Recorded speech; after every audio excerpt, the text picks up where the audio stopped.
안녕하십니까, 김경진입니다. 오늘은 사례로 쉽게 배우는 M&A 마지막 강의가 될 수 있습니다. 이제 8장에 있는 M&A 할 때 이제 주의사항들에 대해서 제가 10가지를 적었는데 요거에 대해서 조금 이제 말씀드리겠습니다. 보시면 이제 주의사항 10가지죠. 돈의 흐름을 따라라. 뭐냐면 M&A라는 것도 이제 우리가 엄밀히 따지면 투자 활동이에요. 또 보통 M&A가 투자 활동인데 굉장히 많은 돈이 수반되죠, 일반적으로요.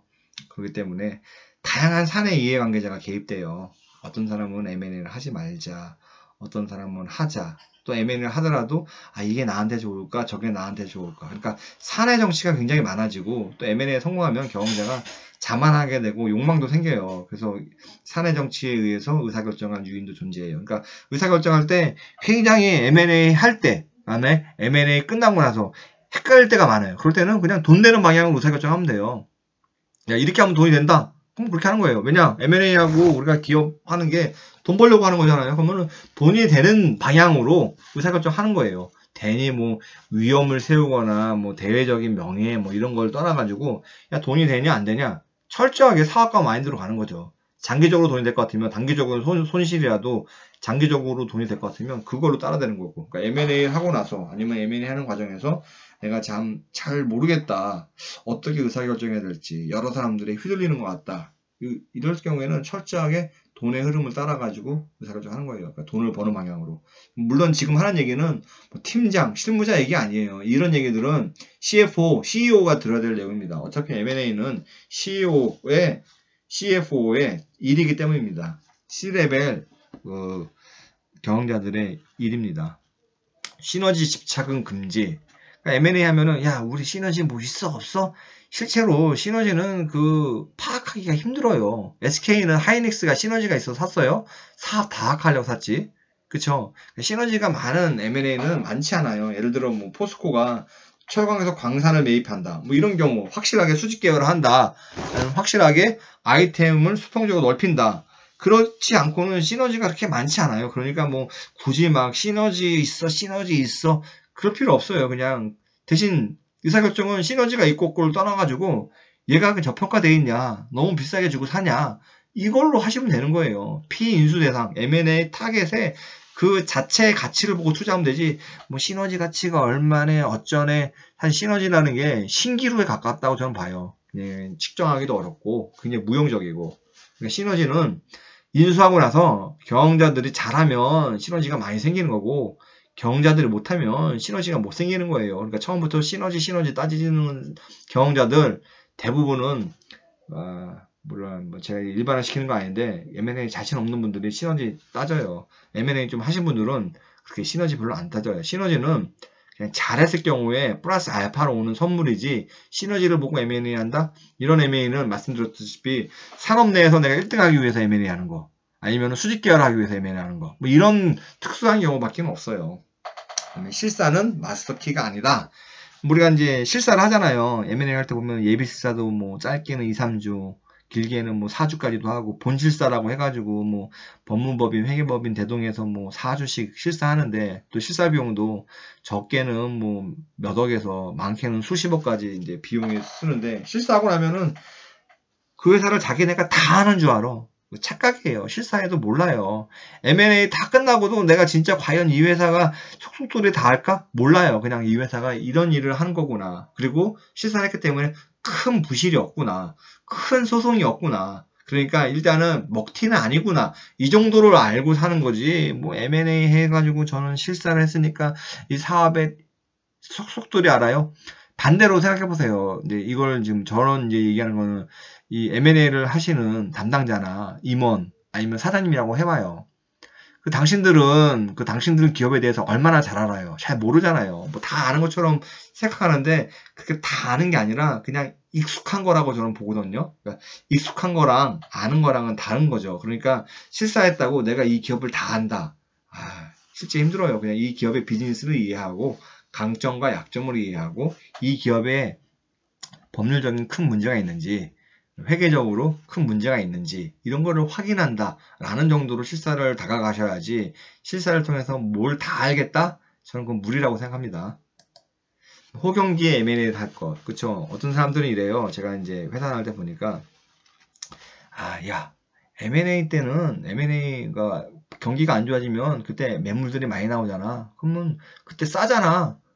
그럼 그때 M&A 해야지. 그러니까 우리가 불경기 때 주가 지수 낮잖아요. 그러니까 주가 자체가 싸지고 경기 좋을 때 주가 지수가 올라가잖아요. 그럼 주식이 비싸지고. 그러니까 경기 좋을 때 M&A 하지 말자. 경기 나쁠 때 M&A 하자. 아, 일견 들어보면은 굉장히 좀 그럴듯해 보여요. 근데 따지면 경기 나쁠 때는 너나 나나 다 힘들어요. 나는 안 힘들 것 같지? 나도 지금 중년 하나예요. 경기가 나쁘면 1등 기업은 힘들고 2등 기업은 중병 걸렸고 3등 기업은 죽느냐 사느냐에 이제 있는 거예요. 그런 상태에서 내가 지금 죽느냐 사느냐의 기로에 있어요. 내가 완전히 업계 확고한 1등이 아니라면 불경기 때 M&A 한다? 저는 그거는 둘 다 망하는 지름길이고 M&A도 못해요. 그렇기 때문에 M&A는 호경기에 하세요. 왜냐하면 호경기라는 거, 경기라는 게 지금 경기가 정점이라고 쳐봐요. 그럼 이 정점이 금방 꼬꾸라져요. 1, 2년은 가요. 그리고 호경기 때 해야지 M&A 할 때 자금 조달도 필요하거든요. 자금 조달도 잘 되고. 똑같아요. 여러분들이 회사 다닐 때 보면은 투자가 언제 제일 많이 일어나요? 경기 좋을 때 투자 일어나지 경기 나쁠 때 투자 안 일어나요.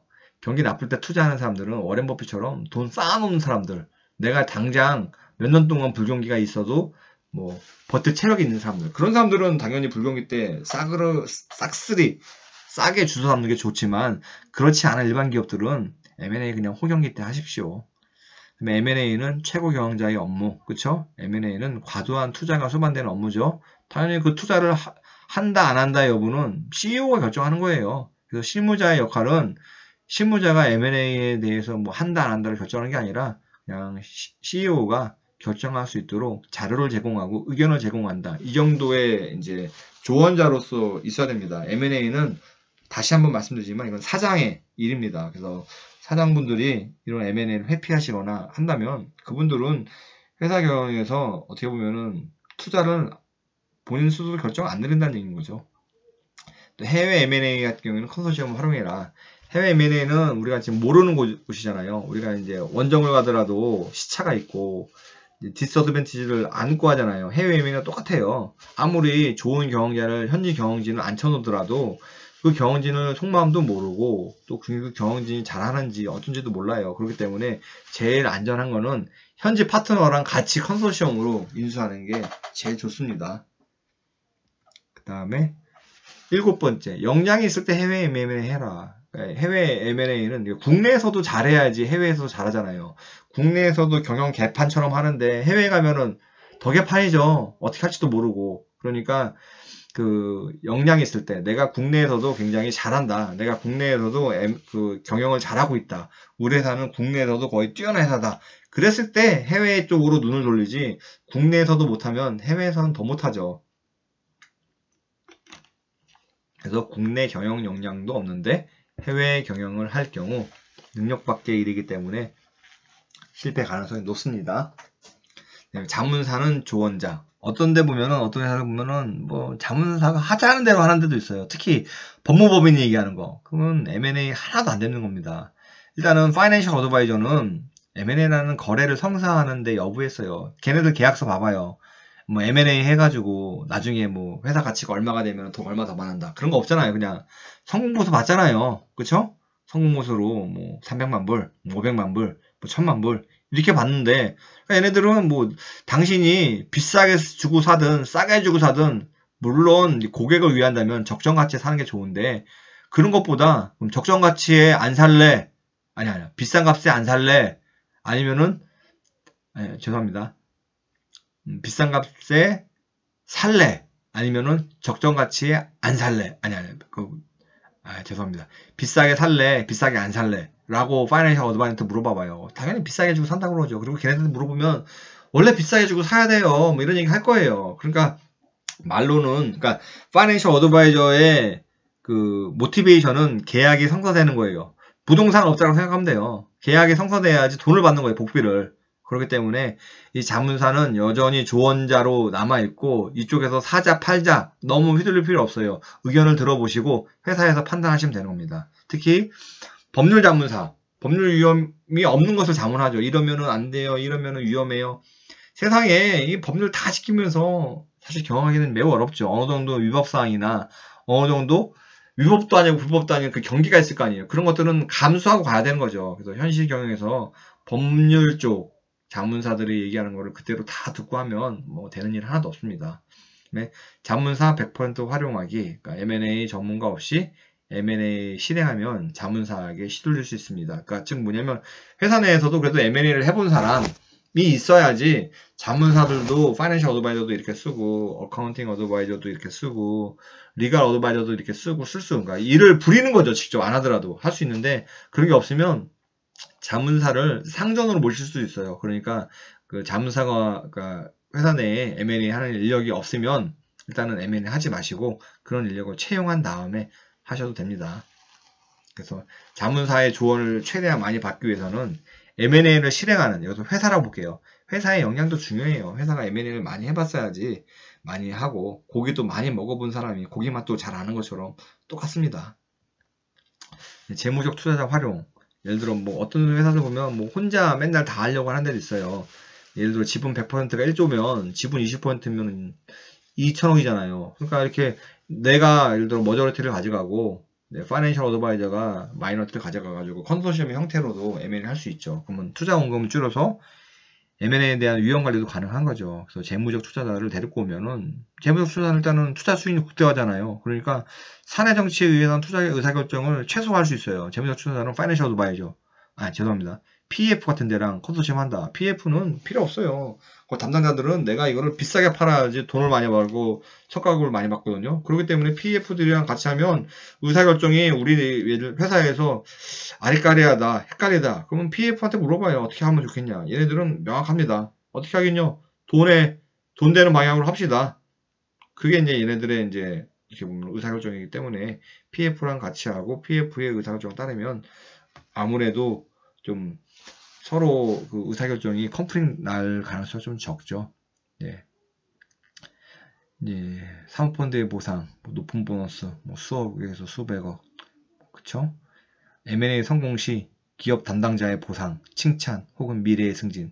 누가 더 이제 모티베이션이 세겠어요. 그쵸? 참 가슴 아픈 현실이에요. 그러니까 특히 매각하는 쪽에서는 그래요. 이제 매각을 해요. 이거 비싸게 매각한다고 그 매각하는 기업 내 담당자가 뭐 돈을 더 많이 받나요? 예를 들어 어떤 경영자가 야 나는 이거를 1000억에 매각하고 싶어. 근데 그 담당자가 굉장히 잘해가지고 1200억에 매각했어요. 그럼 200억만큼 더 받았는데 그거에 대해서 뭐 그래 열심히 했네 잘했네 보너스를 좀 더 줄게 뭐 이 정도지 뭐 얼마나 큰 메리트가 있겠어요. 대신 상하펀드는 1000억에 매각할 걸 1200억에 매각해봐요. 엄청나게 인센티브 많이 받죠. 그러니까 기본적으로 M&A 할 경우에 특히 매각하는 입장에서는 사모펀드가 바이어고 매각하는 회사가 회사라면 기본적으로 동기부여 차이가 달라요. 그러니까 그 동기부여를 강화시켜줄 만한 무언가를 직원한테 주든가 아니면은 뭐 제값받고 다 판다는 생각하지 말아야죠. 하여튼 뭐 이 얘기는 뭐 이게 조직이나 성과 보상 관련하고도 좀 관련이 많이 있어가지고 여기서 더 얘기를 하기에는 좀 말도 길어지고 또 정답도 없는 경우도 많고 이건 또 저도 조직 인사 관리는 또 저의 전문 분야도 아니기 때문에 제가 여기까지만 하겠습니다. 여러분 강의 들어주시느라고 수고 많으셨습니다. 감사합니다.